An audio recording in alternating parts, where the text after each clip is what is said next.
is here. Now, broadcasting from the underground command post, deep in the bowels of a hidden bunker, somewhere under the brick and steel of a nondescript building, we've once again made contact with our leader, Mark Levin. Hello, everybody. Mark Levin here. Our number, 877-381-3811, 877-381-3811. Well, in a few hours, immediately following this program, Donald Trump will be giving his speech to Congress. We already know a lot of what's going to be in the speech. Obviously, we don't know everything because we haven't seen it. But I assume he's going to talk about increases in defense spending, crucially important. Slashing aspects of domestic spending, including the EPA. Slashing the State Department bureaucracy, which is rarely slashed. He's already coming under attack by Republicans. Mitch McConnell and Lindsey Graham. And, ladies and gentlemen, he's going to talk about his massive infrastructure bill, and, of course, the Democrats will jump to their feet and applaud it, because that's a boondoggle, a typical Washington boondoggle that's going to cost our kids a fortune. And I'm sick and tired of it, frankly. And there's now talk, put out by the White House, that he may well talk about we need a compromise on immigration. When it comes to the dreamers, they'll talk about, I'm guessing, the kids, who are in many cases not kids anymore, and some kind of pathway to legalization, so we need some compromise on that. That is not what he said during the Republican primaries. And as a matter of fact, early on in the Republican primaries, he sought to distinguish himself from the other Republicans by pouncing on Jeb Bush and Kasich and some of the others, Lindsey Graham and so forth, on this very issue. So, in this regard, when it comes to the so-called dreamers, see how we use the language of the left? When it comes to illegal aliens who came here as children, but in many cases are no longer children, Donald Trump will embrace the Jeb Bush position. And I suspect he'll be backed by every pom-pom boy and girl and every rockhead out there who used to oppose it and used to trash Jeb Bush and George Bush, and for that matter, Barack Obama, for this very thing. Barack Obama violated the Constitution in order to advance this. What's happening is just enough conservative things are being done where it becomes increasingly difficult to attack the direction of the presidency, even when all of a sudden, out of the blue, he'll lurch in another direction. And I have to say, I think this is unique to Trump. That is, most other politicians can't get away with this. And then, yes, he's a politician, and he's very good when he's a deal maker. I don't think many other politicians could get away with this. And I don't think many other politicians would have formerly conservative radio hosts and TV hosts slobbering all over them when they do it. And then justifying it by abandoning their prior position of 2, 3, 10, 20 years ago. So we shall see. Now, one of the things that'll be very curious is how the audience conducts itself. The Democrats have put out the word to the other Democrats. Try to conduct yourself like a normal person. So we'll see if that occurs. And then we get the usual, the Democrats bringing in these people and those people, and the president bringing these people and those people and so forth. But I have a suggestion, and I'm sure this won't go down well given Trump's new Jeb Bush position on immigration and given the left's position on immigration. Since the Democrats are actually bringing illegal aliens to the Capitol, Mr. Producer, why not just arrest them and detain them right there? You have a problem with that? Just detain them right there. Say, okay, well, congratulations. And by the way, we're putting the cuffs on you. We're taking you to a location, and we'll bring you in front of an administrative law judge. Thanks for revealing yourself. Wow, they're not in the shadows anymore. Look at that. They're in front of the Klieg lights. Just a thought. But no, of course not. That won't happen. No. Did you ever think you'd see the day where members of Congress would bring illegal aliens in to show them off? What kind of message does that send to the world, by the way? With Republicans objecting to Trump's budget, the conservative parts of his budget, slashing the EPA, slashing the State Department funding. You want to hear Lindsey Graham? Lindsey Graham is a pusillanimous little useless politician. Cut 16 Newsmax hack tip, go. It's dead on arrival. It's not going to happen. It would be a disaster. If you take soft power off the table, then... Now, I love the way they talk. Soft power off the table?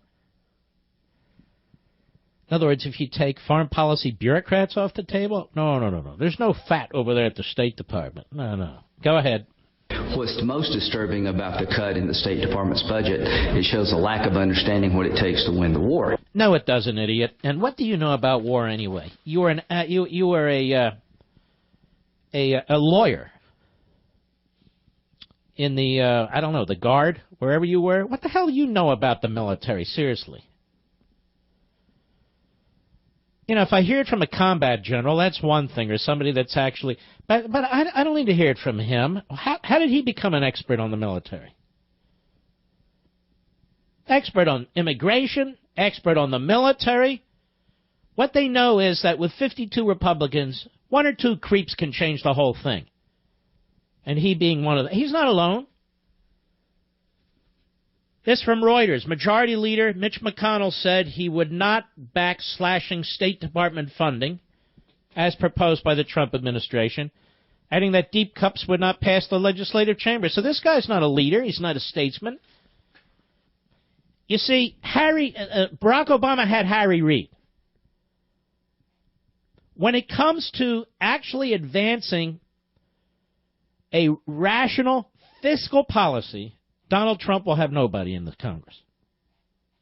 None of the leaders. And that's when he wants a rational fiscal policy. He has irrational fiscal proposals, too, like his boondoggle. But when it comes to actually slashing spending, the Republicans just can't seem to get to it. You know, it reminds me of the Reagan years. You hear these idiots go on and on. Well, Reagan, you guys spending, Reagan spending. Reagan sent budget after budget up there slashing the federal government. It was rejected time and time and time again by Republicans. It's amazing he was able to accomplish what he wanted. But it's difficult to make the case for cutting government when you're proposing $1 trillion infrastructure program. It really is.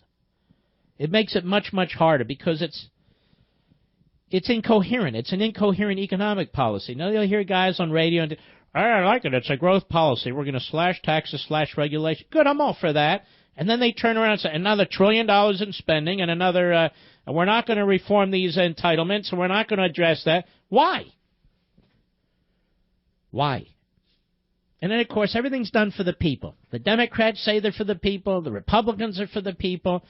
Democrats are nationalists. The Republicans are nationalists. It's really everybody wraps their agenda in the general welfare and the general interest of the public, but the public, doesn't necessarily support it.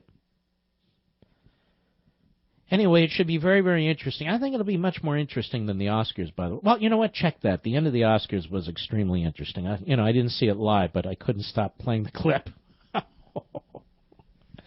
Wait, it's the wrong envelope. Anyway, we'll see. What do you think should be discussed? What do you think Trump should emphasize? I wasn't going to do this because every host before me has done this, but I actually started thinking, I'm curious to know in my audience, what do you think you should emphasize? Do you think we'll hear the words individual liberty at any time? Do you? Do you think we'll hear the words Declaration of Independence? I think we might hear the words Constitution or Constitution of the United States. We'll see. Do you think we'll hear the words states' rights or limited government? What do you think?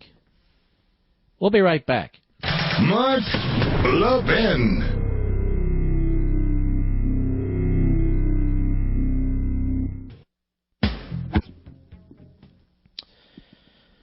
I talk about one subject. And you know you're really not talking to the members of Congress and their guests. You're talking to the American people. Go over the heads of the press, go over the heads of the people in Congress, and speak to the people. And I would talk about one subject and one subject only. I want the people of this country to know that this government is abusing their children and grandchildren and future generations in ways that are unconscionable. We have run up over $200 trillion in unfunded liabilities. We have run up over $20 trillion in fiscal operating debt. $10 trillion in the last 8 years. 80% of the federal budget is entitlement spending. We are destroying this nation economically and fiscally. We are destroying the future of our children and our grandchildren. Now, I am more than happy to debate the finer issues of a budget, or this department or that department. I truly am. But I am going to commit my presidency to getting this government under control. And I am going to spend all my political capital here and from here explaining to the American people day in and day out how we are creating an environment of destruction, economic destruction, economic Armageddon, if we don't get this under control. The problem in Washington, D.C. is spending and borrowing and taxing. And no matter how hard the American people try to send the message that they want this under control, this body and the massive bureaucracy that serves the executive branch doesn't seem to get the message. It's almost as if we're on autopilot. I have submitted a budget that in many respects slashes spending. And already I'm told that it's dead on arrival. It's dead on arrival because it doesn't spend enough, they tell me.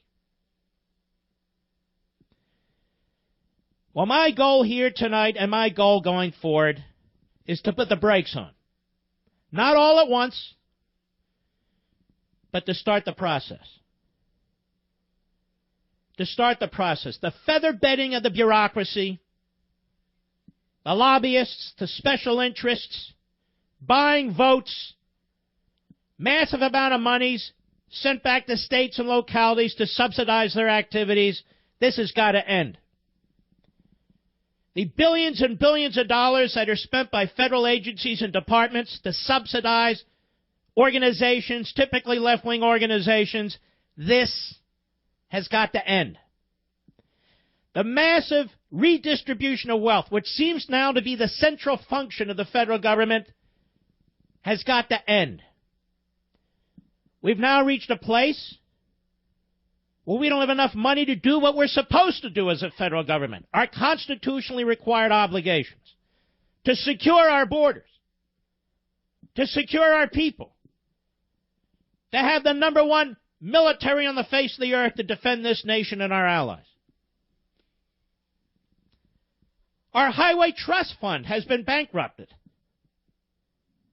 The Social Security Trust Funds have been bankrupted. The Medicare Trust Fund has been bankrupted.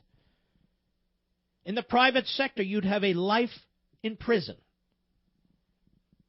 if you conducted yourself this way.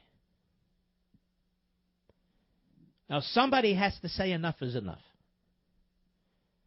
And I understand. I understand this goes against the grain. I understand that this is the place where all the spending occurs, and the borrowing and the taxing. I understand that I am an unwelcome visitor in this body coming down here from the White House. But it is not my job to represent you or the bureaucracy or the surrogates for the same. It is my job to represent the American people.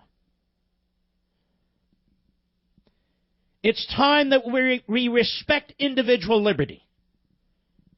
It is time that we understand what the Declaration of Independence means. It is time that we honor the Constitution and not pretend to honor the Constitution. I don't know if I'll serve one term. I don't know if I'll serve 2 terms. But I want the American people to know I hear them. I want the American people to know I will do my best to steer my party, the Republican Party, in the correct direction. If we do not succeed, if we do not begin the process of unraveling what has occurred over the last 100 years, then our children and our grandchildren will not live in liberty. They'll live in bleakness and darkness.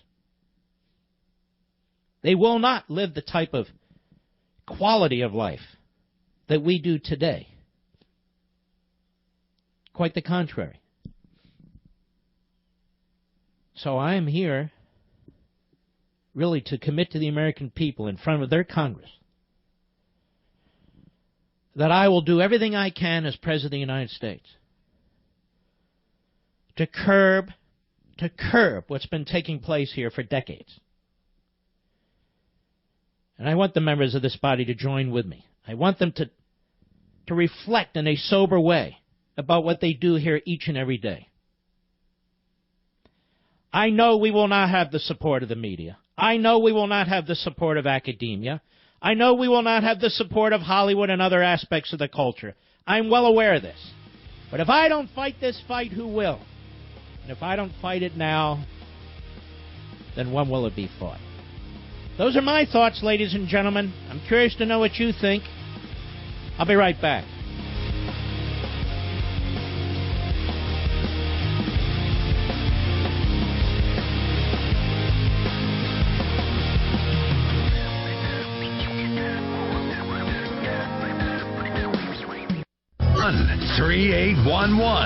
All right, it's your turn. John, Germantown, Maryland, the great WMAL. Go. Yes, I think that President Trump should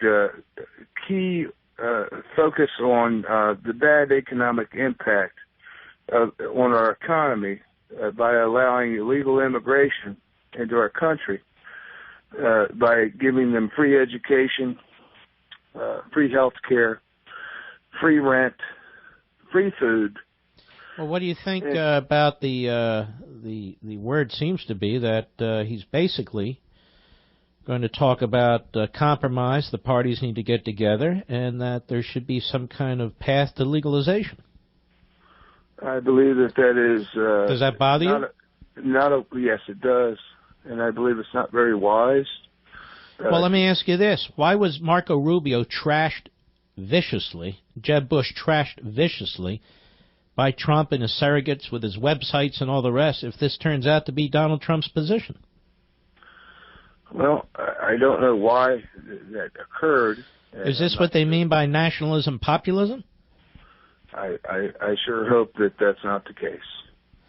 All right, I hope not, too, because I think it would be a huge betrayal. You know, to start out like this, you know, we should have learned the lessons that what happened to Reagan. You get that wall built, then we'll talk about the rest of it, right? Well, yeah, I believe that, you know, there's a lot of money that's spent, and it's our future. It's our children's future that's being spent on illegal immigration. These people come in, and they get everything for free. They work under the table, and they get double. You know, they get paid, and then. But we know all this. So who's going to represent us in this regard? Well, hopefully Donald Trump will, and hopefully Congress will stand up and do what the hell they're supposed to do. Well, what if Trump doesn't? Well, then there's nobody left to represent us on this, is there? Well, let's hope he does for one. All right. All right, sir. Appreciate your call. Let's keep moving. Let us go to Jeanette, Los Angeles, on the Mark Levin app. How are you? Hi. I just call my... All right, there's a bad connection here, Mr. Call Screener, so we can't take that call. John, Germantown, Wisconsin, Sirius Satellite, go. Good evening, Denali. How are you, sir? I am well, my friend. Thank you. If I were Donald Trump, I would talk strictly about the domestic agenda and our safety abroad. And not only would I have ICE standing by at the doors, I would also have U.S. Marshals standing by. And any U.S. official that accompanied an undocumented illegal alien, I would have them arrested for harboring a fugitive. You have a great imagination, don't you? Well, it's grandiose, I will admit. But you know what? This has gotten out of hand. Donald Trump needs to stop taking jabs to the head and take these liberals to the mat. All right, well, he's not going to use the marshals to arrest them. That I can assure you. William, Long Island, New York, the great WABC. Go. Big fan of yours. Listen to you every day on the way home from work. I was thinking, I think Trump should just put you on speakerphone and just hold you up to the microphone and let you do it, because that yeah, right. what you said before, like, hit it all right on the head. I was going to say also the Oscar outcome the other night kind of reminded me of the election outcome, in my opinion. But anyway, listen, if I had to say what I think Trump should talk about, definitely the debt, the importance of the Supreme Court, big decisions there, ISIS, and like what he's really going to do. I mean, I understand it's like all great when he says we're going to bomb the hell out of them, and I know he also says that, hey, I'm not supposed to tell you, or I don't have to tell you anything. Well, if he did get specific about it, it might ease some of his fans. Well, he can tell us a little more than he has, but he can't obviously be too specific. Right. But he does now have a plan, is my understanding, or he's going to very shortly, from the Pentagon on defeating ISIS in 30 days. I actually think I don't mean defeating ISIS in 30 days, the plan in 30 days. And I actually think he's 100% committed to this. So this area doesn't concern me that much. That's good. I do agree. I think really mainly, if I'm going to say one main thing, this is an opportunity for him to rise above the fake news. Well, let me just say the Real News is reporting that an excerpt from the speech says Trump's going to say it's time for immigration bill with compromise, and by that he means these so-called dreamers. What do you think of that? Well, the immigration bill has definitely been an issue, I think. I think the Democrats... I guess my question is this. Why wouldn't you insist on the wall being secured or the physical barriers or whatever they are on the southern border before you even go there? Because you're giving the left what they want. You're giving Graham and McCain and the rest of them what they want before you get what we need. Right. This is the mistake Reagan made. He agreed to the amnesty, and this is a form of amnesty. And let's not mince words, even though they're going to spin it like liberals and say it's not amnesty. Well, what the hell is it? It's amnesty, right? Pretty much. And once you give people legalization, it's one step away from citizenship. Trust me on this. All right, my friend, I appreciate your call. Let us go to James, Delaware, Ohio. The great WTVN country. Go. Hello, Mark.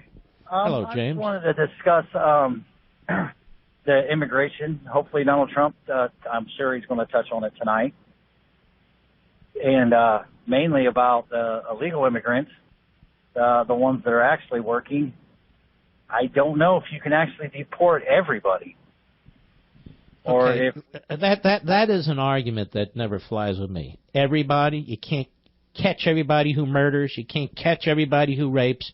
You can't catch everyone who cheats on their taxes, but you can catch a lot. Yes, I agree. Or you just stop giving them stuff and they leave. Well, I mean, my concern is if they're actually working, is why can't we give them a chance to actually become citizens if they want? Should we deport them? Let me ask you a question, sir. Do you believe in national sovereignty? Yeah. Okay, so you would write an immigration bill that says anyone can come here as long as they work.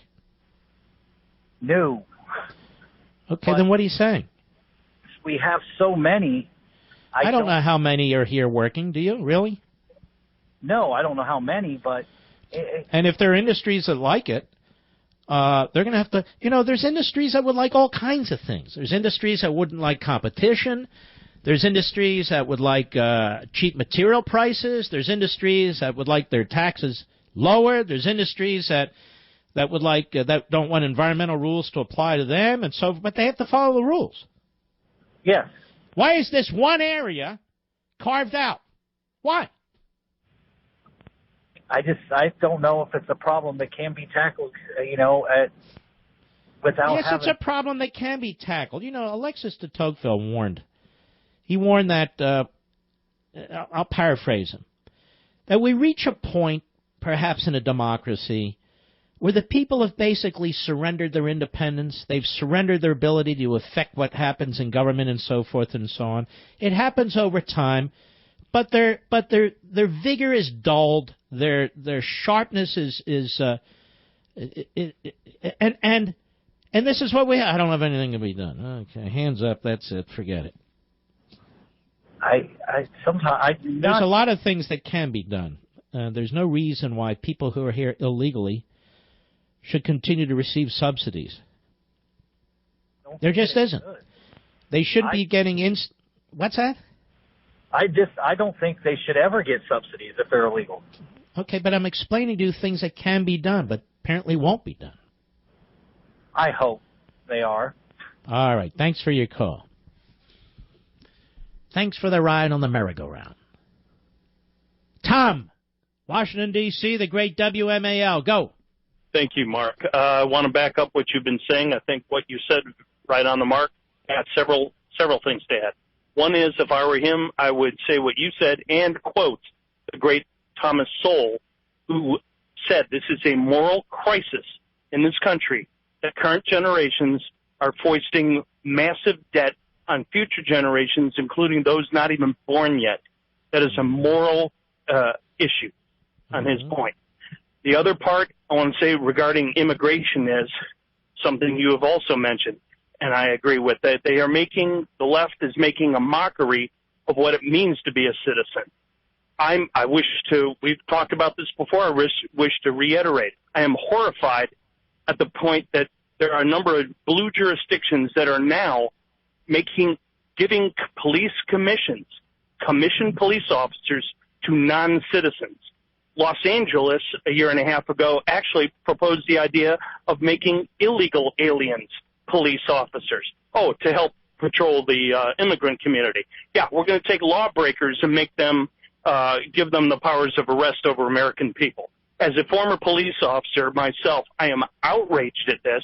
And I'm really outraged to find that my former jurisdiction, Chicago, has gone out of its way to bring in Latinos to make them police officers even when they're not citizens.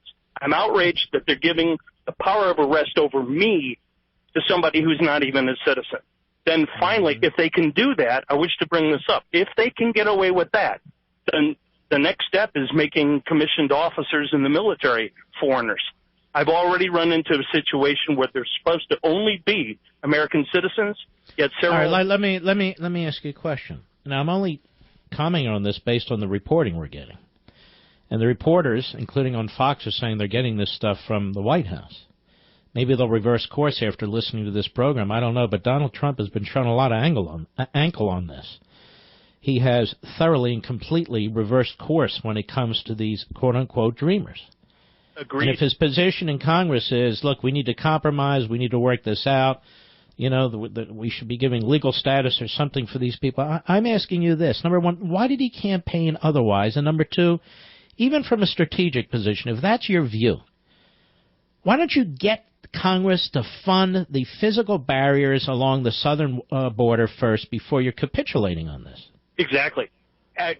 Like you said, we've already learned this lesson under Reagan. Reagan gave his trust, and they took it. And isn't this amnesty? If it's not amnesty, what is it? It is.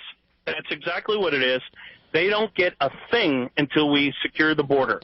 Now, will the same Trump supporters who trashed Jeb Bush, and I'm no Jeb Bush guy, and trashed Marco Rubio on this issue, and trashed, what was it called? The Gang of Eight.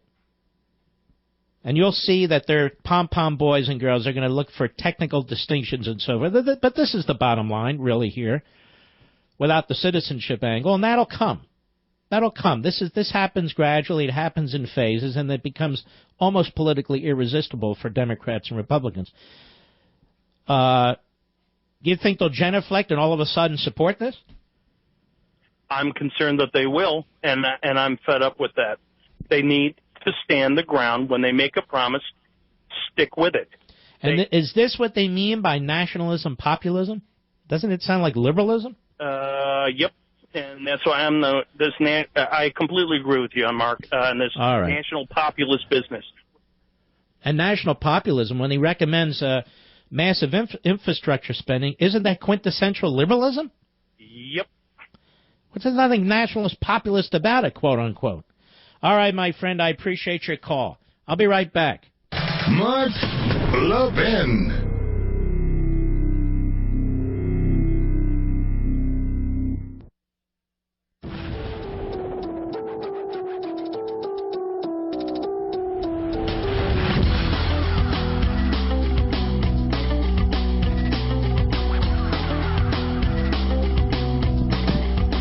Now, he wants to muscle up the military. That is a big deal. He wants to slash the EPA. That is a big deal. He wants to slash the State Department. That's a big deal. The Democrats will fight him every step of the way, and unfortunately, about a third or maybe half of the Republicans will do exactly the same thing. That's why in my audience, you folks are discerning. You understand these issues. So when he takes these conservative positions, we're with him. But when he takes these big liberal positions, we're not. It's that simple. No, we don't want him removed. We don't want him impeached, blah, blah, blah. I say that all the time. Is there anyone who defends him more when it comes to the Constitution and these frauds who seek impeachment? I don't think so. But we're not into the pom-poms, are we? No, we're not. We will see how the ignoramuses in the Democrat Party conduct themselves, won't we? Should be interesting. I'm not sure there will be anything there. Now, I'm sure you know by now, I am a proud member of the United States Concealed Carry Association. They're by far the leaders in providing the absolute best education, training, and a tenacious legal defense for self-reliant Americans like you and me. It's the USCCA's mission to help responsibly armed Americans like you become the best protector and defender of your loved ones that you can possibly be. The amount of training resources they offer completely free is just incredible. And folks, right now the USCCA is doing one of the biggest gun giveaways I've ever seen. But it's almost over, and I'd hate for you to miss out. Can you imagine waking up the owner of a brand new Kimber worth $1,500?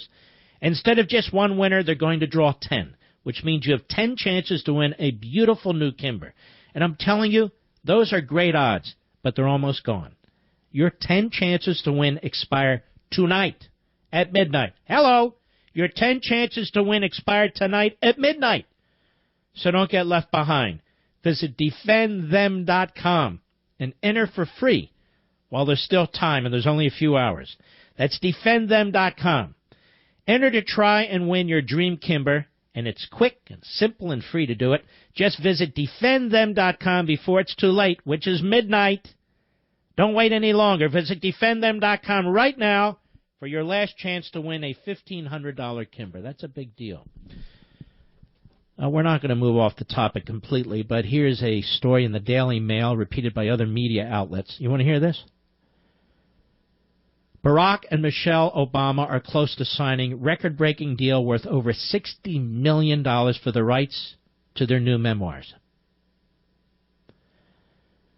$60 million. Barack and Michelle Obama have whipped the literary world into a frenzy with the news that a former president and a first lady are getting to work on new books and looking for a publisher.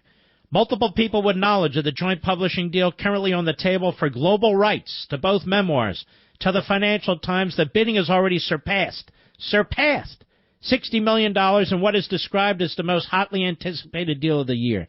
Now, I don't know if they're leaking this to jack it up, but it may well be true. And that amount could grow, they write, as there's no shortage of interested publishing houses, with Simon & Schuster. That's my publisher. Maybe I should have gotten more money if they're going to throw their money away like this. Macmillan, HarperCollins, and Penguin Random House said to be interested in the deal. It is Penguin, however, who appears to have the slight edge, having published Barack's 3 previous titles. There's no release date for either of the memoirs, but news of who will be securing the rights could come as early as tonight. That would mean the Obama's huge deal might be announced as Trump prepares to address. Okay, whatever. Can you imagine them getting over $60 million if they do for 2 books they don't even write? And what is it that we need to know about Michelle Obama, by the way? And what is it that we need to know about Barack Milhouse Benito Obama? A self-serving autobiography on his greatness? On his magnificence? On how he saved America from the Great Depression? On how he conquered American imperialism and colonialism? I mean, what's he going to do, write about Obamacare? I mean, this is just, handing people like this money like this. And by the way, nobody will say, wow, he shouldn't make that kind of money. He's been in the top 1/10 of 1%. Man's produced not a one damn thing. Whatever. I'll be right back. He's here. Now, broadcasting from the underground command post, deep in the bowels of a hidden bunker, somewhere under the brick and steel of a nondescript building, we've once again made contact with our leader, Mark Levin.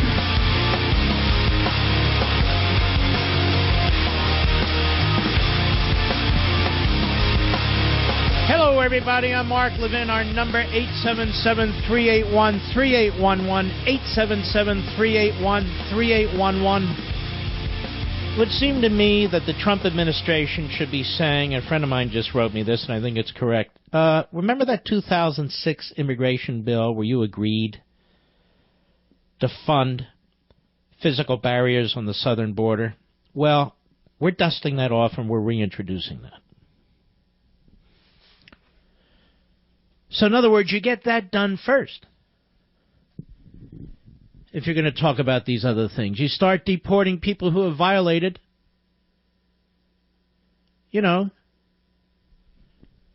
our visa rules and laws. But there is this impulse to move left on these things. It drives me crazy. Now, I want to remind you, Donald Trump hat-tipped newsbusters after his first address to Congress. I want to remind you how the media responded, from Chris Matthews and George Stephanopoulos, Jack Cafferty at CNN, he's no longer there, of course, Wolf Blitzer, Nina Totenberg at National Public Radio. You'll get the drift. Watch how they slobbered all over him. Cut 8, go. It was his debut, and he wowed us. That's the running headline from last night's presidential address to the Congress. Came right out of the box and said, make no mistake about it, we are going to recover. That's the most important thing he wanted the country to hear last night. He began on hope. He ended on hope. But I think he made a start at inspiring hope out in the country. It occurred to me watching the president last night, Wolf, that he was born to do exactly what he was doing. He had that place in the palm of his hand for the entire time he was in that room, and that can be a tough audience, a tough room to work. Yeah, he knows how to give a speech, I must say. Barack has grabbed the center with the charm he showed tonight and his excellent rhetoric. It made me feel pretty good. I mean, I thought it was a great speech. Yeah. A friend of mine said, oh, my God, we have a president again. Now, in some ways that's not fair to Bush, but that's the way you felt. You felt this was a guy who was totally in charge. Now, let me tell you something. Chris Matthews, a Democrat who worked for Tip O'Neill and Jimmy Carter. George Stephanopoulos, a Democrat who worked for Clinton. Nina Totenberg, married to a Democrat senator many, many, many years. This is the fake media that I've been talking about before anybody else, and even used that phrase. This is the fake media I've been talking about. It's pathetic. Nancy Pelosi on MSLSD today. Now listen very carefully to the wording that she uses. Cut 6, go. What most people don't know is that the defense budget is strictly the military side. We all believe that our strength of our nation should certainly be measured in our military might, but also in the health, education, and well-being of the American people. On the domestic side of the budget is where you find Veterans Affairs, State Department, Homeland Security. So if you diminish the investments in soft power, you are endangering the country. The generals made a very clear case. Well, as typical, she's rambling with her eyes bugging out of her head. But the new phrase, soft power, where did we just hear that in the first hour? Soft power. Lindsey Graham, Mr. Producer, cut 16, go. It's dead on arrival. It's not going to happen. It would be a disaster. If you take soft power off the table, then you're never going to win the war. So now the State Department is soft power? The State Department's soft power? When did that happen? That's incredible to me. The State Department is soft power. Now, the State Department has no power. Well, foreign policy and so on. Well, so what? You can cut 10, 20% of that budget and still have plenty of knuckleheads there and diplomats and so forth to do their jobs. I don't quite understand. So here we have an effort by the president to do the right thing. To cut back the EPA, to cut back the State Department, to cut back a number of these domestic areas. The problem is going to be he's going to create confusion in the minds of a lot of people who don't follow this stuff really, really closely. On the one hand, he's going to be talking about slashing spending, and on the other hand, he's going to be talking about massive spending. Slashing spending and massive spending. And my great fear is we'll get the massive spending and we won't get the slashing spending. That will get the, the legalization and a little less of the wall. Now, he's the guy, the art of the deal. So why would you flop this on the table? Two things. Why would you flop massive infrastructure spending on the table, even if you want it, before getting your spending cuts? And why would you even flop the idea of legalization for millions and millions of illegals before you get spending, not just commitments, but spending in place for the southern border? Maybe that's what he'll do tonight. I don't know. We'll see. Maybe. But I'm not so sure. They're all excited about this, the media right now. Trump wants compromise immigration bill. We'll see if they change the language before he gives the speech in less than 2 hours. Trump budget faces GOP resistance. They always have this same jerk, Tom Cole from Oklahoma. This guy with the eyes floating around in his head, he always looks like he just woke up. He's a creep. He's a creep. But anyway, I wanted to hear from you what you think should happen. Jim, Tampa, Florida, the great WFLA. Go. Hey, Mark, how are you? Okay. Good.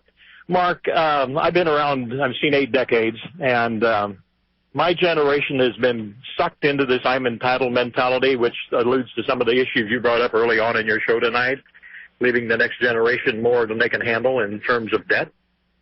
And Social Security, Mark, has been the one thing that has driven the whole process when they started taking more than needed in the form of higher than needed Social Security taxes from the working Americans' paychecks.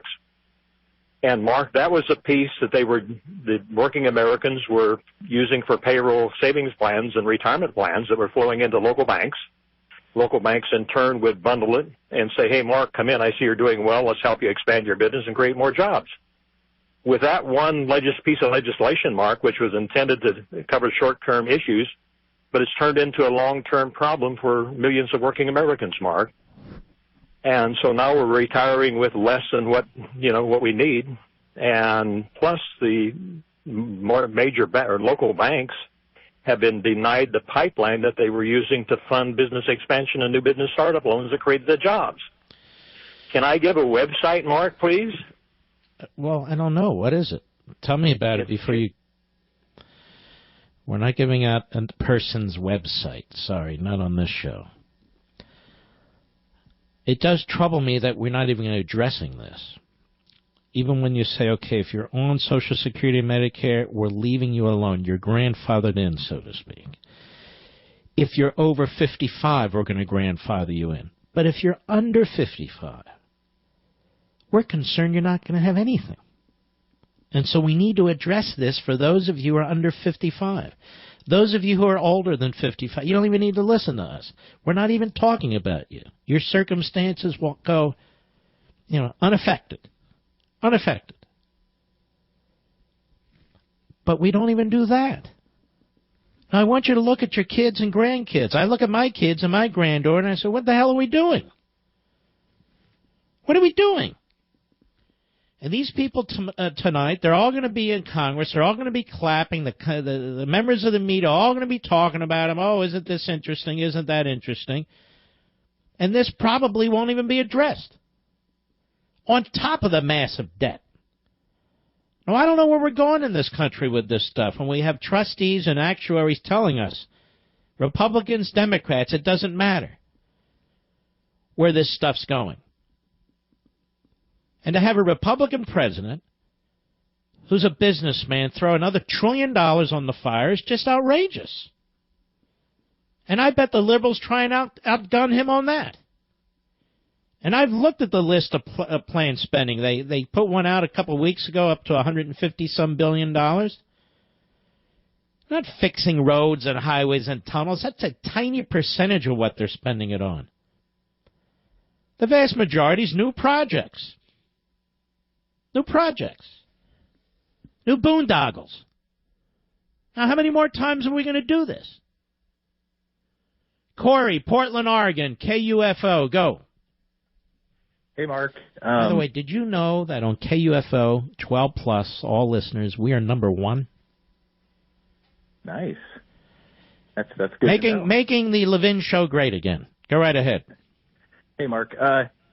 Isn't it naive for Republicans, conservatives, to think that just by putting in this change candidate into the presidency that somehow we were going to really get the change we were after, when I didn't see too many of the change candidates getting picked in congressional races or Republican Senate races across the country? So we really just have a Congress filled with the same people that were never willing to stand up to Obama. The only guy that can drive this and drive Congress is Trump. And he can't disengage from this. He has got to drive the Obamacare repeal. He's got to drive the immigration issue. He's got to drive the debt reductions. He's got to drive it the way Obama drove it when he was president. Because McConnell's not going to do it. McConnell's already saying, I'm not going for this budget. There's no way here. I'm not going to budget here. No. And as I said the other day, he ought to pull these guys in his office without any of his Jacksonian advisors, lock the door, and say to McConnell and Ryan, I'm the president, I'm in charge of the party, and this is what we're going to do. Now, either you help me follow through. I'm talking about these things, it's dead on arrival. You either help me follow through, or I'm going to push you out and get leaders who can. That's what's going to take, some head knocking. All right, Corey, thank you for your call, sir. Let us go to Jerry, Roan Mountain, Tennessee. Sirius Satellite, how are you, sir? I'm good, sir. How are you? I'm very well, thank you. My point is, I'm not very political, Mr. Levin. What I want to talk about is what he said in Arizona in his campaign. He said that what he was going to do with immigration was enforce the laws that were already on the books. I thought that was his job, to enforce the laws that was on the books. And if you're enforcing the law that's on the books, if you don't make a new law, how can you change on immigration when it's cut and dried? If you're in this country illegal, you're a criminal. Well, apparently he wants some legislation to come out that legalizes people who are here illegally, at least several million of them. Well, that's not what he said. That's not what he said. And, Jerry, I'm saying again, if that's what he wants to do now, why not insist first and foremost that you secure the damn border? Then we'll discuss the rest. Well, the people that he's dealing with, Mr. Levin, he's going to have to do something like they do, do it kind of sneaky and underhanded. Go ahead and say, I think we can do this and that, and then get the border, get the wall, get the border secured, and then say, well, no, I don't think I'm going to do that. You know, yeah, well, I'm that's not going to happen. No. All right, Jerry. God bless you, sir. We'll be right back. Mark Levin.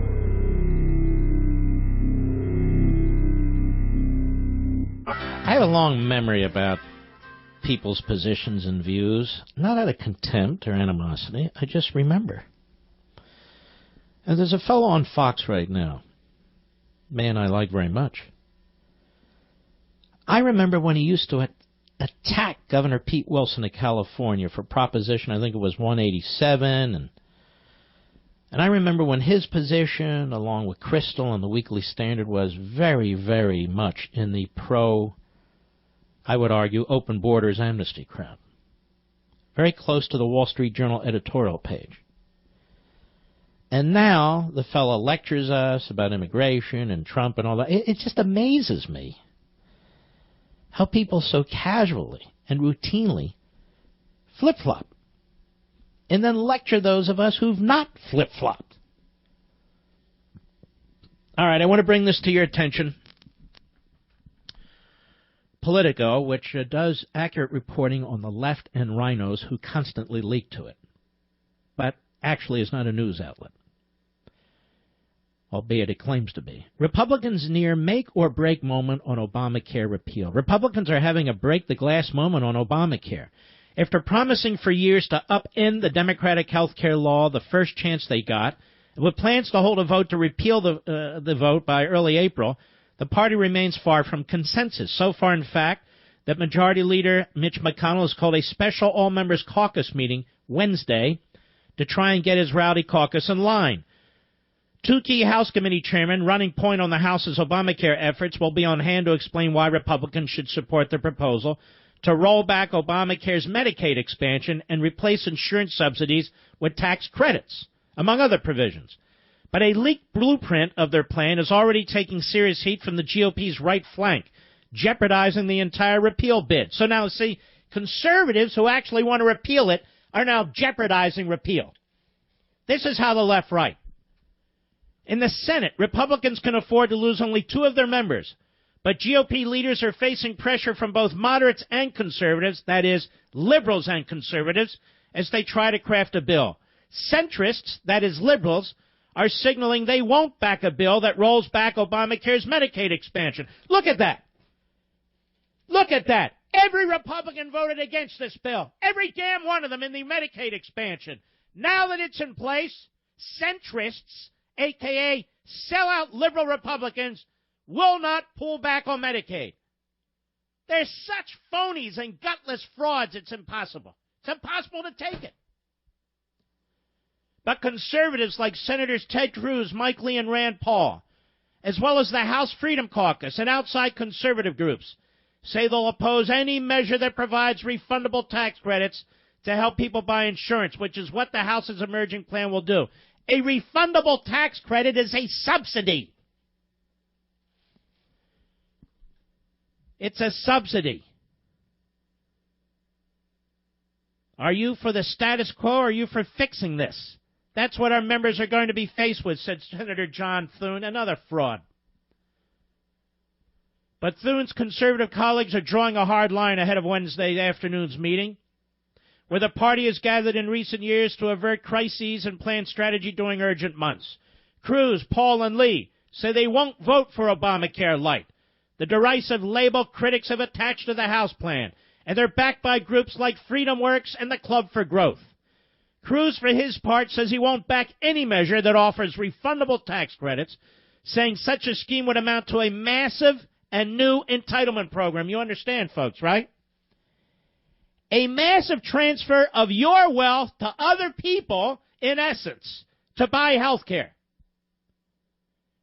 And they say this is the repeal and replace. The House Freedom Caucus is also sounding off against the Republican House proposal, and what could be a major problem for Speaker Ryan if that opposition cements. The hardline group. See all the propaganda of the hardliners. Now, the leftists are the centrists. The people who really want to repeal it are threatening to stop the repeal. Yes, the fake news, the frauds, the phonies. I don't know, ladies and gentlemen. We vote and vote and vote, and nothing seems to change. I'll be right back.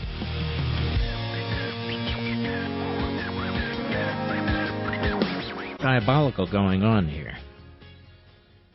CNN, fear grows in Jewish community after 100 bomb threats at Jewish centers. Scary, alarming, disheartening, unprecedented, those are just a few of the adjectives used to describe the recent widespread spate of bomb threats that have targeted Jewish community centers and schools in 33 states in the United States and 2 provinces in Canada. The threats have reached such a crescendo that President Donald Trump will use his speech in Congress tonight to address the issue, an administration official said. So far, none of the threats have been legitimate, but the lack of real destruction has not made them any less chaotic or anxiety-inducing. This is the first time in the 60-plus years of our organization we've had a bomb threat called in, and now we've had 3 bomb threats this year, said the CEO of a JCC in Northeast, who wished to remain anonymous for fear of copycats targeting his center. It's alarming. The alarm from the bomb threats, combined with the recent vandalism at Jewish cemeteries in St. Louis and Philadelphia, have led some to see a pattern of rising anti-Semitism, which, incidentally, I talked about years ago, during you-know-who's administration. The series of bomb threats in recent weeks has disrupted day-to-day life, sparked fear in tight-knit communities, raised difficult questions about what the federal government is doing to find out who's responsible. You ask me, are the feds doing enough? And I'm really not sure, said an anonymous CEO. Well, I am sure. And I know Jeff Sessions. And I'm sure they're doing everything they can. And this president is the most pro-Israel president, perhaps the most pro-Jewish president in my lifetime. Say what you will. His nominee to be ambassador to Israel is solid. Solid. Probably his best friend on the international scene is Bibi Netanyahu, who he's known for years. His son-in-law is an Orthodox Jew. His daughter converted to Orthodox Judaism. He has grandchildren who are Orthodox Jews. And he has one of the strongest, if not the strongest, pro-Israel policy, at least so far, that I can remember.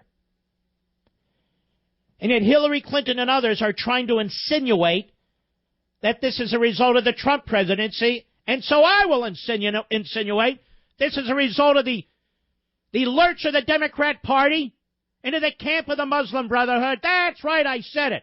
It's the result of the lurch of the Democrat Party, the biggest funder of terrorism in the history of the world, Barack Obama, $150 billion to the Islamo-Nazis in Tehran. You want to talk about who may have helped encourage this sort of thing? What about our immigration policies? Yeah, what about it?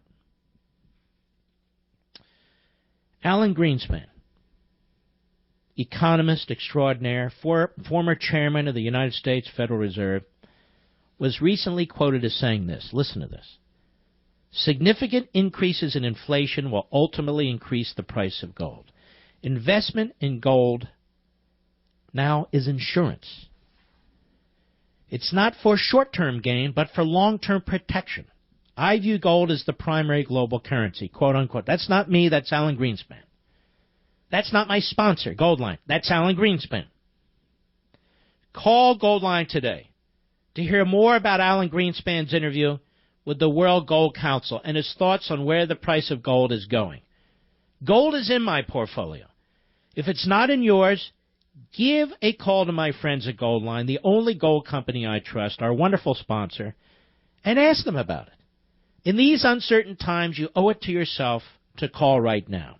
It's easy and fast. You'll be happy that you finally made the call. 877-365-COIN, 877-365-2646. Goldline also offers price protection against short-term market fluctuations on qualifying purchases, so you can buy with confidence. I agree with Greenspan. That's why I spent a significant part of the first hour explaining the debt and these deficits, and that no one, and I mean no one in Washington, D.C., they may give it lip service, but they're not serious about confronting it. They're just not. And so you need to protect yourself. You need to protect your family, and you do it through diversification. And for me, diversification includes hard gold. Goldline also offers price protection against short-term market fluctuations on qualifying purchases, so you can buy with confidence. Be sure to read Goldline's important risk disclosures to ensure buying gold is right for you. Remember what Greenspan said, it's not for short-term gain, but for long-term protection. And they're there now at Goldline, ready to take your call. They have wonderful account professionals who will answer any of your questions. 877-365-COIN. 877-365-2646. 877-2646. That's COIN. Hope you check them out. All right. Let's see what's going on here. Let us go to Steve, Dallas, Texas, the great WBAP. Go. Mark, hey, thank you for taking my call.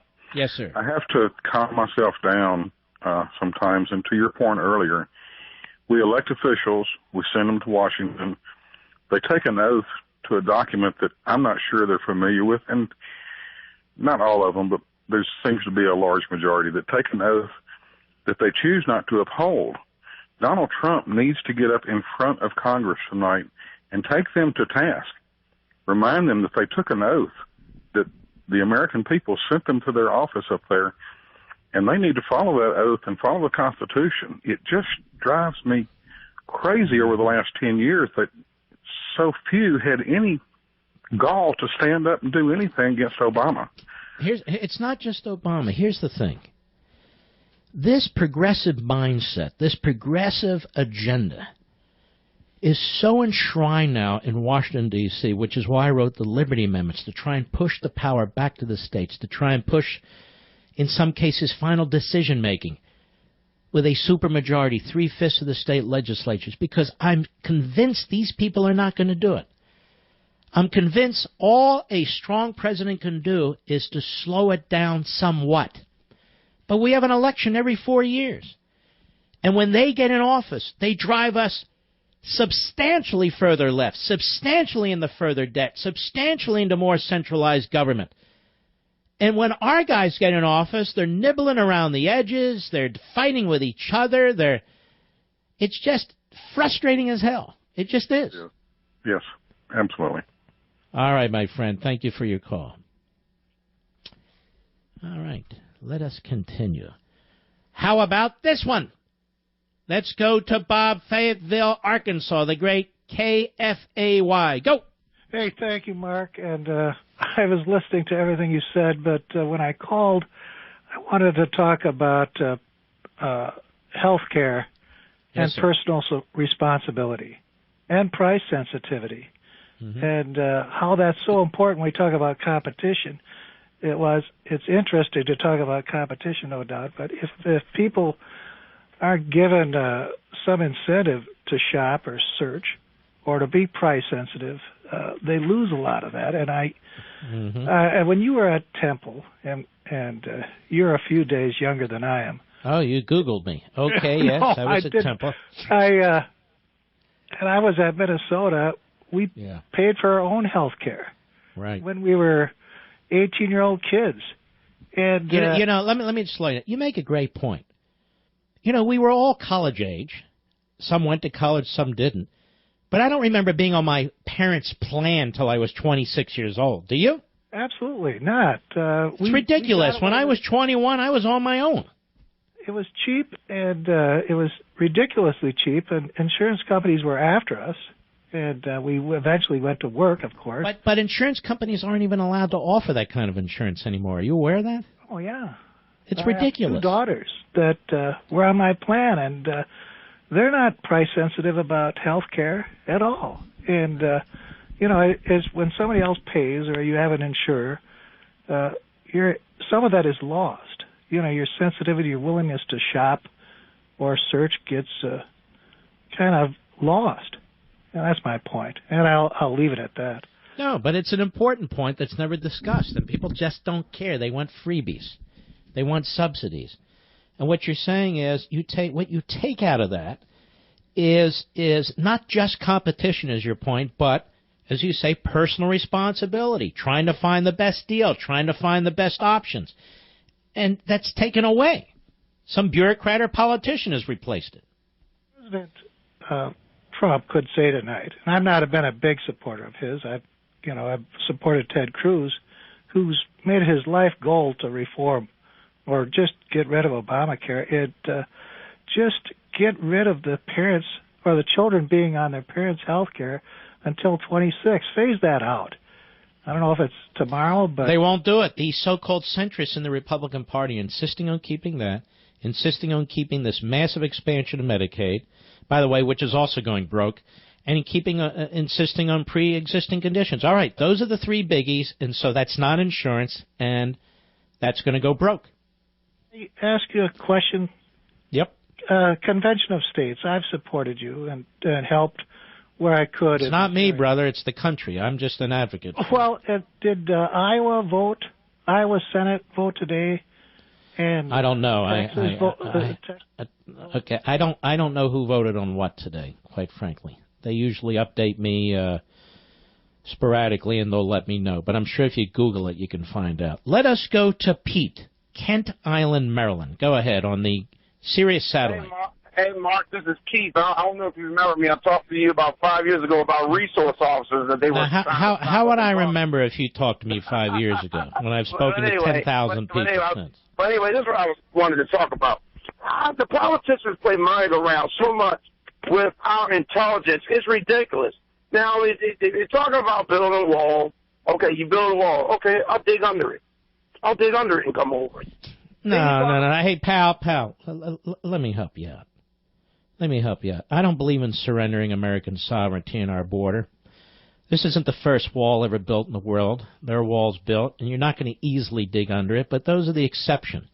If you can catch 90 or 95% or keep 90 or 95% out, that's a good thing.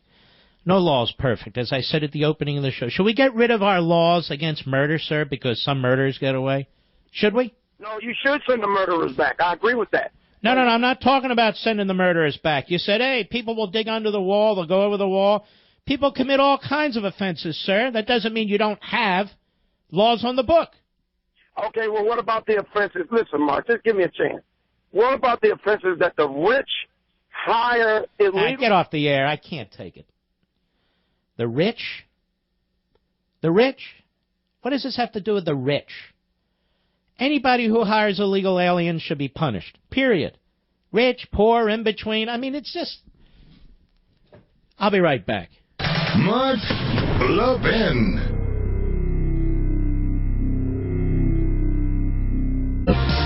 Very, very interesting. Look, I don't know what Trump's going to say until he says it. These news reports are based on excerpts given to them from White House staff, as well as comments made to them by White House staff, covered by Fox and all the rest of the news outlets.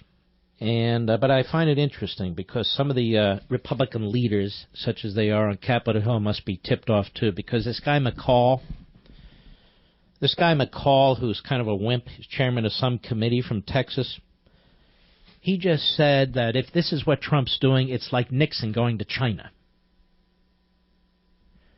Nixon going to China? So they're going to circle the wagons, the rhinos and the others. It'll be very interesting to watch the establishment rhinos and the nationalist populists circling the wagon in defense of this, should this actually take place tonight. I'm just a constitutional conservative sitting out here, folks. I find this all to be rather fascinating, incredible, actually. Yes, I do. Ladies and gentlemen, I bet those bags and puffiness under your eyes are still not going away. So many of you are asking Chamonix for a great deal on Genucel. So Genucel is back with a great discount. Genucel is a luxurious treatment with plant stem cells and anti-aging peptides, targeting puffiness and bags under the eye. But something new is waiting for you when you order Genucel right now. A $50 instant coupon for additional savings on your order. That's a big discount. Chamonix will also give you Esotique, Chamonix's anti-aging collagen builder. And for results in 12 hours or less, you'll also get Genucel immediate effects as a second free gift. So with this deal and today's $50 instant coupon, you can indulge in a 2-month supply of 3 amazing Chamonix products for much less than department or drugstore brands that don't work. Call Skin 800-SKIN-604, 800-SKIN-604, or go to Genucel.com right now. Order Genucel now. Get 2 free gifts and a $50 instant coupon while supplies last. That's 800-SKIN-604, or go to Genucel.com right now. 800-SKIN-604. That's 800-SKIN-604. Now you might say, well, I've been thinking about it. Don't think about it anymore. Go for it. You have nothing to lose. 800-SKIN-604. Greg, Eastport, Tennessee, the great WJCW. Go. Mr. Levin, long-time listener, love your show. Thank you, sir. You are a treasure to the country, sir. You're very, very kind. Thank you. I have never felt compelled to call a talk show until tonight. Something just struck a nerve with me about this rumor going around about Trump softening his position on immigration. And I don't know who at the White House is advising the president, but somebody needs to remind him of some fundamental truths, one of which is the left did not put candidate Trump into the White House. The left is never going to support him no matter what he does.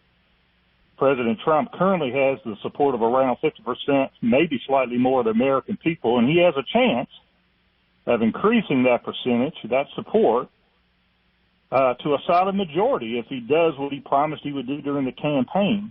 But if he backtracks or compromises on one of the key pillars of his campaign, this immigration issue, just 6 weeks into his presidency, he will most assuredly lose the support of those who elected him to the White House in the first place, conservatives, and he'll end up with a failed presidency before it even begins.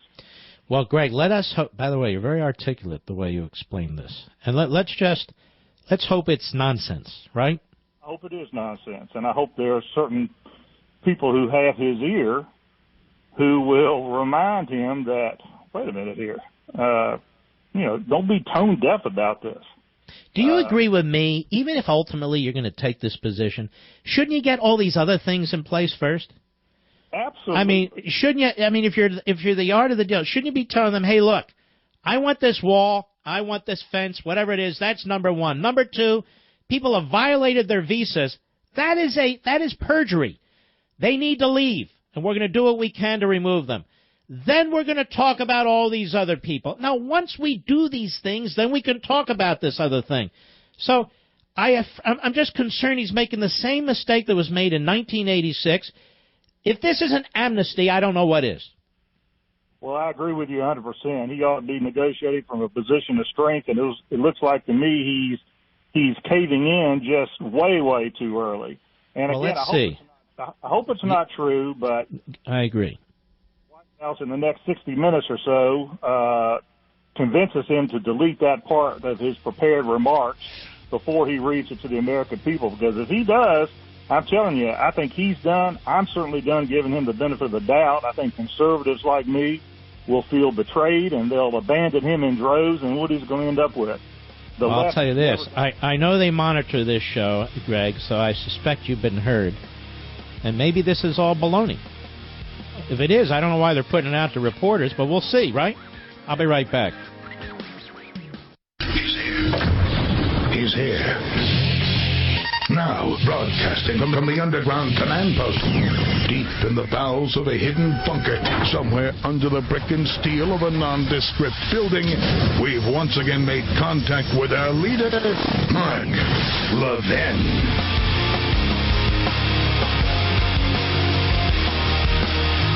I didn't know I helped write the opening monologue for the 8 p.m.er show today, Mr. Producer. Did you see that, too, using all my terms? It's unbelievable. And except for the part where he agrees we need to do, some kind of comprehensive immigration reform. But otherwise, my goodness, does he listen to the show and take notes? And I'm not trying to be provocative, folks, or argumentative. It's just amazing to me. Anyway, this is Mark Levin, and our number is 877-381-3811. This guy Castro, Democrat, Texas. Joaquin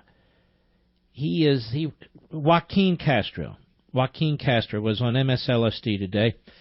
And I'm going to explain to you, or he's going to explain to you, why no matter how far Republicans go in trying to accommodate the left and the immigration industry, it'll never be far enough. Cut 11, go. When we think of deporting people who are criminals, we're thinking of people who have, committed a kidnapping, a murder, a rape, burglary, something that we really consider a fundamental crime. Now, defined as a crime are also those things that you described. People who come here who are desperate to support their families, that do come up with these Social Security numbers, who, by the way, are paying taxes, but they're... Whoa. So, in other words, Social Security fraud. So what he's defined, only violent crimes, only violent criminals should be deported. But if you are an illegal alien and you commit Social Security fraud, no. So what if you're an American citizen and you get phony Social Security numbers? What people don't understand in this country is there's a whole black market for phony Social Security numbers. And that money is being drained out of the Social Security system. They say, oh, they pay taxes. They pay minimal taxes. They get more benefits back than they pay taxes. I'm so sick of hearing this. If you have somebody who is a tax evader and they paid some taxes, that's not acceptable. If you have somebody if you have somebody who steals from well, let me ask you this. Should all laws that prevent people from stealing food be thrown out because somebody might be hungry? You see the immorality of this movement. The other contempt this movement has for the rule of law across the board, not just with immigration. So they're now defining out of enforcement any laws that don't involve some kind of physical activity. Go ahead. Hired by American businesses for cheap labor, and that's been going on for a long time. First of all, every one of them doesn't work. Secondly, have you introduced a bill to punish labor, sir? Of course, businesses, of course you haven't, because you want this scam to keep going on and on and on.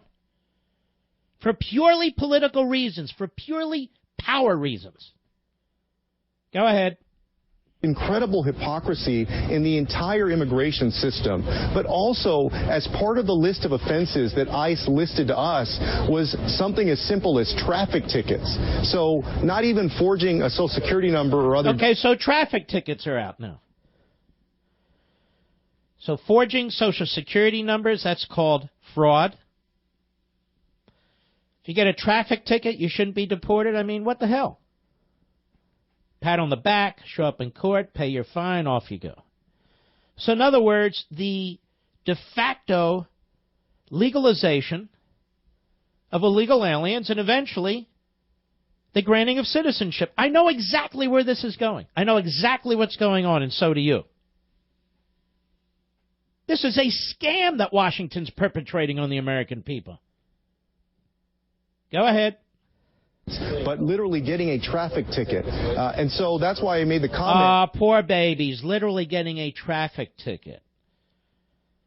In other words, this phony politician who wants to be a senator from Texas, he should provide us with a list of all the laws that should not be applied to illegal aliens for deportation purposes. We need the list. We need to know what it is. Because otherwise we're inhumane. Go ahead. That they've basically declared open season on all immigrants except for maybe some DACA recipients. They've declared open season on all immigrants, not illegal immigrants, except for maybe some DACA recipients. In other words, millions of dreamers. You're never, ever going to satisfy open borders radicals who reject American sovereignty. You're just never going to satisfy them. What's going on now is, I hate to say this, it is in some ways an ethnic war. That's what it is. It's a rush to the border to import as many people as possible from Central and South America, from the Middle East, from other parts of the world, specifically for ethnic reasons. And Barack Obama revealed it when he would say repeatedly, by 2044, this will cease to be a white majority nation. And I'm thinking to myself, what are you, Farrakhan? What's that? Is that the purpose of our immigration system? And then if you even ask a question, what the hell are you doing? What are you, a white supremacist? No, I'm not a white supremacist. I'm an American. The hell are you doing? So now, traffic violations, Social Security fraud, getting numbers up. It's not like murder, rape, burglary, something like that. Come on. You don't deport people for that. So we're losing our American ethics. Ethics. Our American ethics. We're losing our culture. We're losing the rule of law in order to advance the progressive agenda. It's that simple. The law means nothing unless it's applied against us.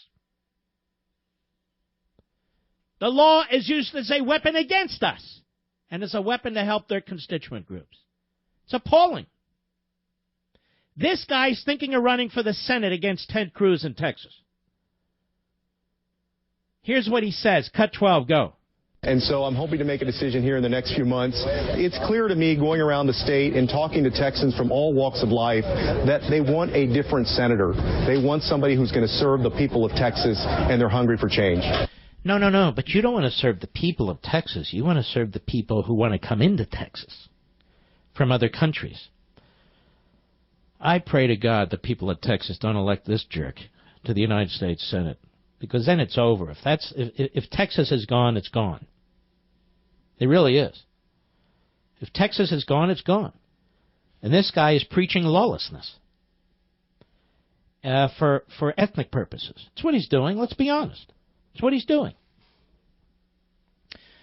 Meanwhile, the new chairman of the DNC, the Democrat National Committee, Tom Perez, radical kook leftist, well, he has something to say, too. Cut 13, go. I feel so frequently today like we should be setting our clocks back to Jim Crow. I feel so frequently. So wait, we should be setting our clocks back to Jim Crow. Do you realize how sick these people are? The Democrats should know about Jim Crow. It's their creation. It's their invention. They applied it against black people. Jim Crow means essentially all those laws that were put in place to try and prevent black people in the South from voting. Literacy tests, poll taxes, intimidation of all kinds. So now if you want a photo ID is now the equivalent of a literacy test or a poll tax to prevent people from voting. So in addition to eviscerating our immigration requirements and criminal laws, except the criminal laws that this guy Castro likes, now any standard, really, that you have in place to ensure the integrity of the vote, now you support Jim Crow. Now you support Jim Crow simply because you want to make sure the person who's voting is the right person. What does it have to do with black, white, red, or anything in between? Go ahead. Our clocks back to the mid-19th century. Shut up, you idiot. You disgust me. I'll be right back. Mark Levin.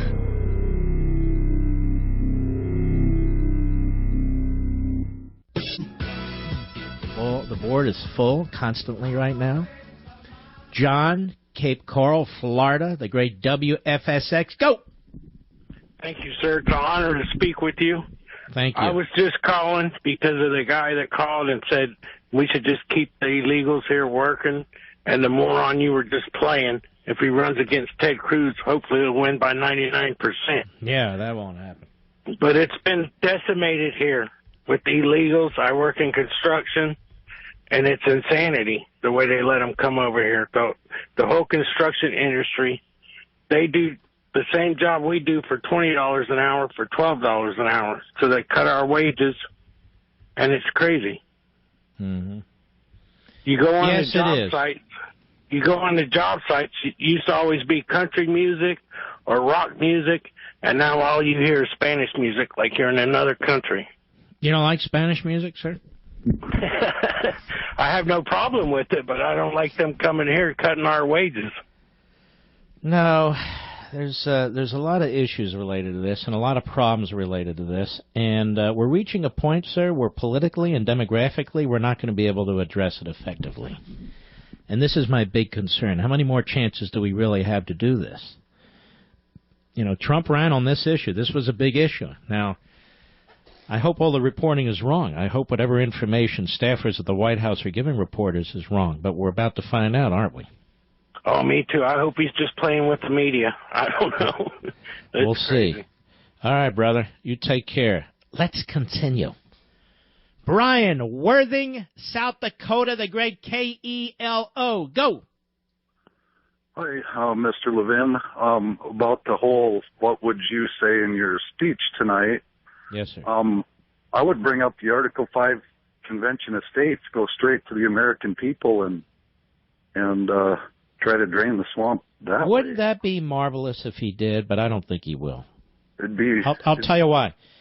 I don't think his advisors, Steve Miller, Reince Priebus, Steve Bannon, I don't think they're big supporters of it. I could be wrong. I think you're going to hear nationalism and populism type themes, but I could be wrong. I hope I am.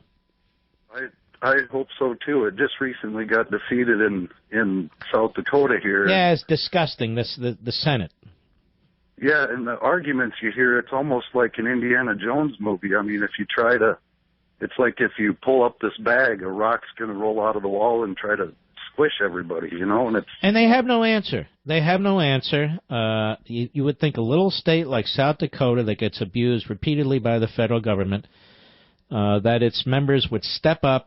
But what they seem to be saying is we can't be trusted. We in the South Dakota State Senate and so forth, we cannot be trusted to do what's right. It's pathetic. it's frustrating. All right, my friend. You be well. Let's continue. Jerry, Jacksonville, Florida, the great W-Bob, WBOB. Go. Hi, Mark. Thanks for being there, educating all of us conservatives. And all over the years, I've listened to you. I do my due diligence and check up on some of the things that you say, and I got to tell you, sir, you're spot on. Thank you for being there, and don't ever stop doing what you're doing. Thank you. I appreciate it. President Trump, when he goes before Congress tonight, the previous caller hit on the point I was going to make, that he ought to just talk directly to the American people. Lay out his plan and say, look, things are broken in this country, and we know what's broken. We have a plan to fix what's broken. And we know along the way that the Democrats are 100% going to be against anything we try to do. And probably half of the Republicans are going to do the same thing. And I think you ought to take the opportunity to take Governor Abbott and the Texas legislature and put them on a pedestal and educate the American people on what the Article 5 Convention of the States is all about. Mark, you know as well as I do, the vast majority of the American people don't even know what's in the Constitution. They've never read it. They don't have any concept of what Article 5 Convention of the States is all about and why it's there. And I think he needs to use this opportunity to educate the people. I'm going to tell you one thing, that even if he doesn't succeed with anybody in Congress, it will certainly create interest from the American public on what the Constitution says about Article 5 Convention. I think it would be outstanding. But I don't think. Maybe we'll be surprised. Look, I'm looking for good surprises. I'm really hoping so. And maybe we'll be surprised. If he does that, that will go a long, long way in trying to restore this republic. God bless you, friend. I appreciate it. Jeff, where are we? Stafford, Arizona, the great KNST. Go. Okay, thank you, sir. The point I wanted to make is that I hope President Trump will say that he wants to enforce our existing immigration law. That law was negotiated by President Reagan with a Democratic Congress, and much to our dismay, Reagan gave up some amnesty, but he got everything else that he wanted in that bill. And I think that if Trump and the Congress start trying to pass a new immigration law, not only are we going to give up more amnesty, but we're going to end up with a much worse law. So you're saying just enforce the 86 law and enforce the 2006 law that said build a damn wall. Exactly. They can do that. They can do everything they need to do. They might want to update the regulations a little bit. I don't know, but they can do all that under existing law. I would sure hate to see them open up this immigration debate. All right, my friend. I appreciate it. Take care. Leela in California, Sirius Satellite. How are you? I'm fine, thank you. I love you, Mark. You've been a dear friend of my heart forever and ever. I'm one of your patriots. So, anyway, what I wanted to bring up was, you talk about, and they say it's not a big deal, that they're doing this Social Security fraud and stuff. Well, have you ever been the recipient of that? My daughter was. Yeah. And the hell she had to go through just to get everything straightened out to prove she was not that person that was using her Social Security card, which I hate to say it, but it was a Hispanic person. And when you call a Social Security place, it's like hours and hours and days just to get it straightened out. So it caused her a lot of grief. So it's not like it's not a big deal. It's a very big deal. Mm-hmm. Yeah, but not to apparently this would-be Senator Castro. Well named, by the way. Well named. You don't have to go through that, but my daughter went through hell. I mean, literal hell, and days, and she was crying, going, Mom, somebody stole my Social Security number. And it was ridiculous. They don't look at it, they go, oh, well, that's not that big a deal. But if you're a recipient of that, it's a very big deal. Well, tell me this. So if you require voter IDs to vote, you're racist. On the other hand, if somebody steals a Social Security number and uses it, that is a civil right. Can you explain that to me? Yeah, explain it to me. I mean, yeah, this is the Democrats. So in other words, if you're requiring somebody to show a identification in order to vote, you're a racist. On the other hand, if somebody steals identification, that's their civil right. Got it? Yeah. Now, the backbenchers may want to steal that and use it. The 8 p.m.er may want to put it in his pretend monologue. I don't know. It's worth repeating. I'll be right back.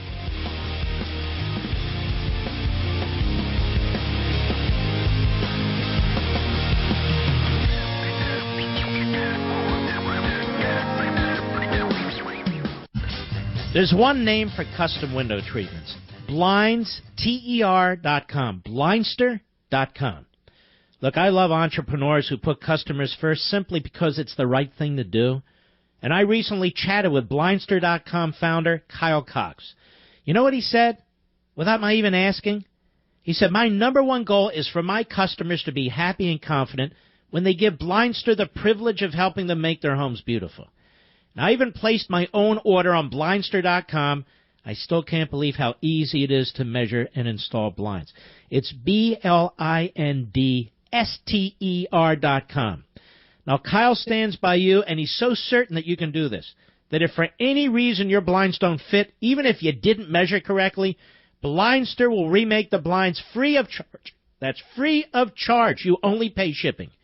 If you can use a tape measure and a screwdriver, you can install the highest quality custom shades, shutters, and blinds and save a bundle. And when you enter promo code MARK, you'll get 35% off. Promo code MARK, you'll get 35% off. That is a huge discount just because you're in my beloved audience. Blindster.com, that's blindster.com, promo code MARK, get your 35% off, and get some beautiful window treatments while you're at it, too. Blindster.com, promo code MARK. This is from Yahoo, ladies and gentlemen. Paul Ryan and Steve Bannon forge unexpected alliance on border tax.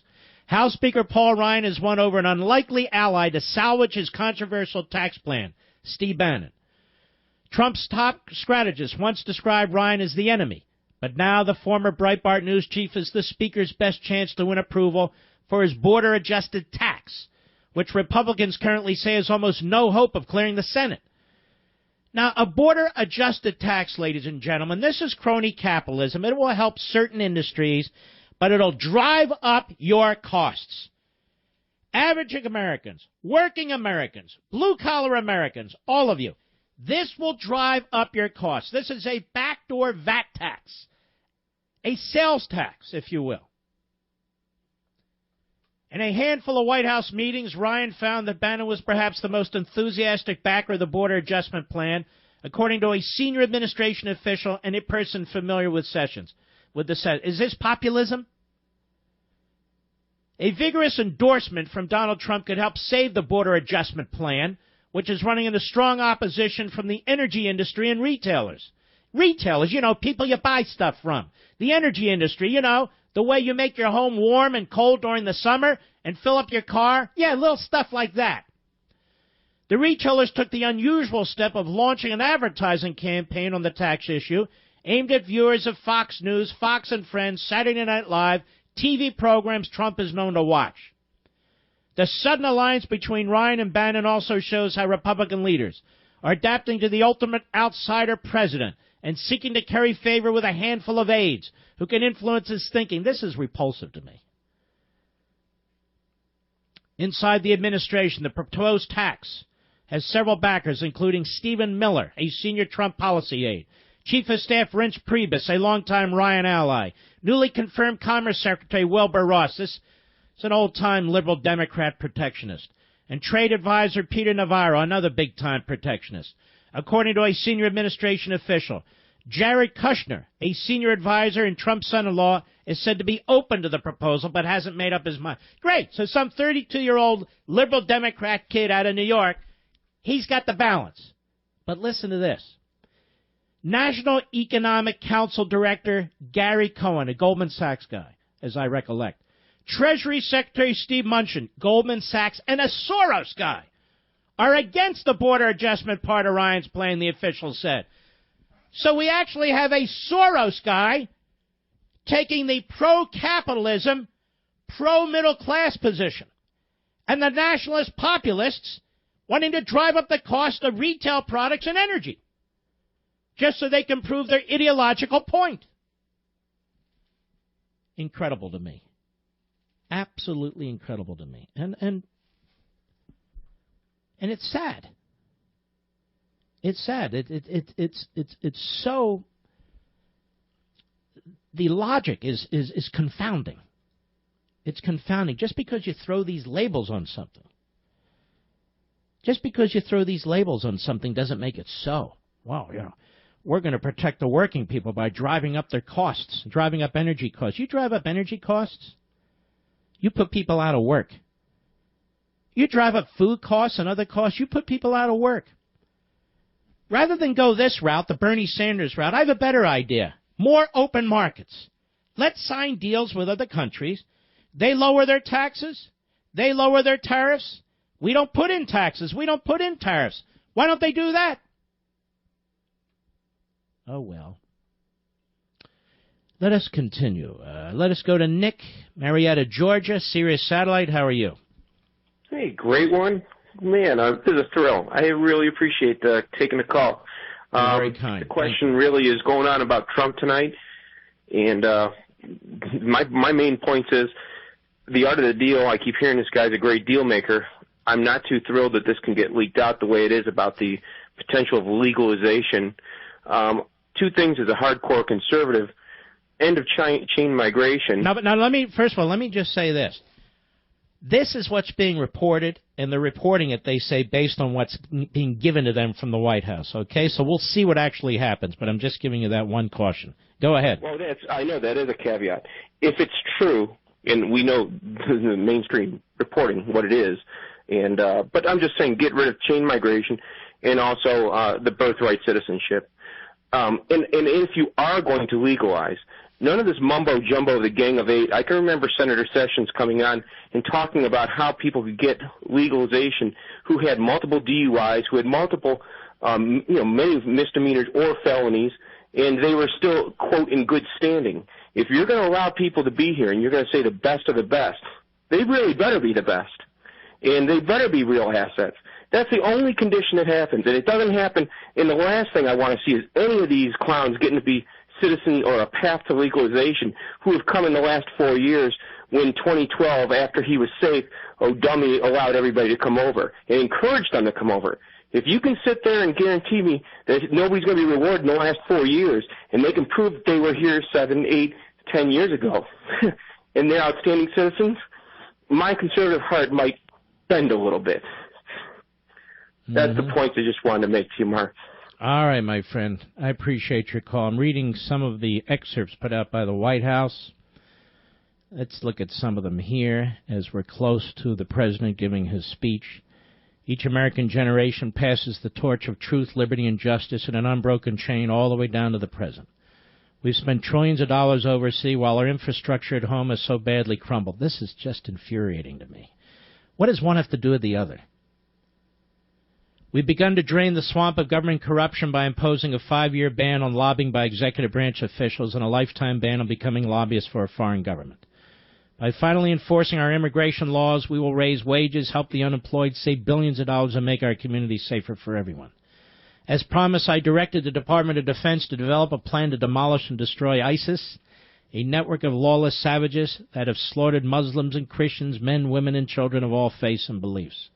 We will work with our allies, including our friends and allies in the Muslim world, to extinguish the vile enemy from our planet. These are some of the excerpts. But to accomplish our goals at home and abroad, we must restart the engine of the American economy, making it easier for companies to do business in the United States and much harder for companies to leave. My economic team is developing a historic tax reform that will reduce the tax rate on our companies so they can compete and thrive anywhere and with anyone. At the same time, we will provide massive tax relief for the middle class. And tonight I'm calling on Congress to repeal and replace Obamacare with reforms that expand choice, increase access, lower costs, and at the same time provide better health care. Okay, but what are we proposing there? Mandating every American to buy government-approved health insurance was never the right solution for America. The way to make health insurance available to everyone is to lower the cost of health insurance, and that is what we will do. So I'm calling on all Democrats and Republicans in Congress to work with us to save Americans from this imploding Obamacare disaster. Let's see. My administration wants to work with members in both parties to make child care accessible and affordable, to help ensure new parents have paid family leave, to invest in women's health, and to promote clean air and clean water, and to rebuild our military and our infrastructure. That's quite a sentence. So that's a massive new entitlement that Republicans have always voted against and Democrats have always demanded. True love for our people requires us to find common ground to advance the common good and to cooperate on behalf of every American child who deserves a brighter future. Today is Rare Disease Day, and joining us in the gallery is a rare disease survivor. Let's see. Finally, to keep America safe, we must provide the men and women of the military. I'm looking for the immigration stuff. I don't see that they put that out yet. So we'll have to listen. Nobody sees it. All right. So it will be interesting. There'll be a lot in there you agree with. There'll be a lot of excellent word flowing, rhetoric, and so forth, and that's a good thing too.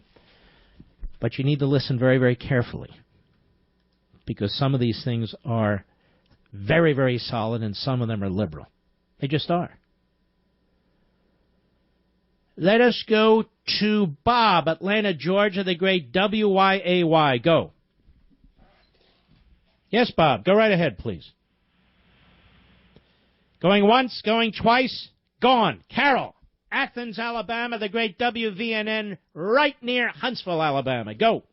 Yes, I voted for Trump, but I am very furious, disgusted, and aggravated at the way he's going about things. All I want him to do is fulfill his campaign promise that he told us, and to give these illegals amnesty, and that's what you call it. I don't care what anybody else says. He needs to send them back, have them come back. And he says that they didn't break any laws. Well, just coming in here broke the law. So they're well, here's the thing. I remember him saying that they'll be asked to leave and then they'll come back legally. Now, was that the truth or was that not? And if you're going to beat the brains out of Jeb Bush and Marco Rubio and others who said, no, that's not what he's going to do. He's going to do what we say, what we're proposing, then I guess he owes an apology to these men, doesn't he?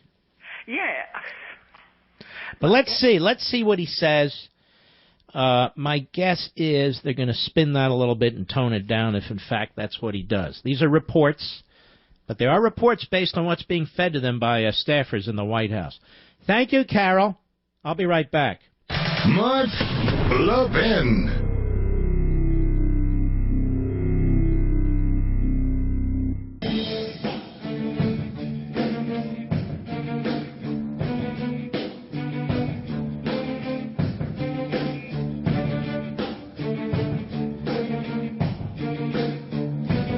I'll tell you why I wear CT shirts and why you should too. If you're a professional looking to move up, people judge you by the clothes you wear. I see it constantly, guys wearing wrinkled, out-of-style shirts that don't fit right. Now, that's not the impression you want to make on people who matter. It's why I wear Charles Tyrwhitt shirts, CT shirts. Now, CT shirts are British-styled using the softest, most exquisite fabrics I've ever worn. In fact, I got you a special deal that I'll tell you about in a second. Work or casual, tie or no tie, tucked or untucked. When you're wearing a CT shirt, you look great and you know it. So here's the deal. The CT shirt normally costs $100. But right now you'll get 3 shirts for just $99. That's 60% off. And CT shirts, well, they come with free delivery, a 6-month quality guarantee, and free returns. $99 gets you 3 amazing CT shirts, but you need to hurry. Go to ctshirts.com/Levin. ctshirts.com/Levin. That's ctshirts.com/Levin. All right. Well, we'll see if these reports add up, and then we can talk about it tomorrow like only we can. Let us go to Sanjeev, Houston, Texas, the great KTRH country. Quickly, my friend, go. Well, I wanted to agree with you. I think it's going to be interesting to see what substantive points he has, and particularly the point that you're making, that a lot of his positions are traditional Democrat positions, and it would be interesting to see whether Democrats, just are anti-Trump, period, or whether they reach out across the aisle. I will tell you, they're not only Democrat positions. Quite frankly, they're moderate and rhino Republican positions. When I think of massive infrastructure spending, when I think of stuff like that, when I think of controlling trade or commerce or the economy the way Nixon did with wage and price controls, even though this is different, these are Nixonian, and I don't mean in terms of Watergate, but these are sort of Nixonian-style actions. And when this guy McCall, this loser Republican congressman from Texas, said that if in fact Trump backs off when it comes to the Dreamers, quote unquote, that would be like Nixon to China. In some ways, he's right. It's not so much that it's a positive force, but Nixon would play both sides against the middle sometimes too. So they can say it's Jacksonian or populism or nationalism or whatever they want to call it, but it is what it is, right? Well, I agree. I'm hoping, though, that he uses this speech as a platform to pivot off of all of the social issues that he's been focused in on. And, to me, well, you're going to lose me there. I believe issues like life and the culture and faith are key to conservatism into this country. The progressives have tried to wring them out of our system. That's why you get the situations now where, we fight over who can use what bathroom and so forth and so on. I hope he doesn't do that. If he's going to speak at length for an hour or so, I'm not one of these that say, get away from this stuff. Just talk about this, just talk about government. And so I don't believe that. Thanks for your call, my friend. Let's go to Ernest, San Antonio, Texas, on the Mark Levin app. Go. Ernest. Actually talking to you. This is awesome. Anyway, what I wanted to say was, about this whole thing, like I was telling the call screener, is when we talk about like the people like getting rid of immigrants and this and that or whatever, but everybody always like. Let me just slow down. We're not talking about getting rid of immigrants. There are different types of immigrants. There are legal immigrants who come through the front door. There are legal immigrants who come through the visa process. There are legal refugees who come in. So we're not talking about getting rid of immigrants. What we're talking about is enforcing our immigration laws. And suddenly this has become controversial and racist and all these other things. By the way, Ernest, you're in San Antonio. So let's say I make a trip to Dallas this summer when my book comes out. You going to come up to Dallas? Man, I would love to. I would really love to. I haven't been in Texas in a long, long time, and I figure one of my stops will be Dallas. I'm not going to overdo it, but I think we'll have a lot of fun. All right, Ernest, look forward to seeing you then. Thank you for your call, my friend. Greg, Rockville, Illinois, quickly, the great WROK. Go. Yeah, I have a quick theory for you, Mark, but first I'd like to give you a big hoorah. And my theory is maybe Trump's using this immigration thing as a if and when they get rid of sanctuary cities. Well, how would that work? Well, he can say if and when they get rid of sanctuary Okay, cities. if he says that, then I'll believe it. But I'm not sure he's going to say that. Remember, remember, this is a federal statute that would need to change and give a legal status to people who are here illegally. It doesn't even involve these cities and everything, and I don't think the Democrats would do that anyway. I just wish we would position ourselves from a position of strength. By the way, I think there's a dress code in effect. Ryan and Pence wearing exactly the same thing. All right, folks, we'll monitor this for you. We'll talk about it tomorrow. Don't forget Levin TV at some point tonight. You'll love it. And I'll see you tomorrow, America, on the radio. God bless you.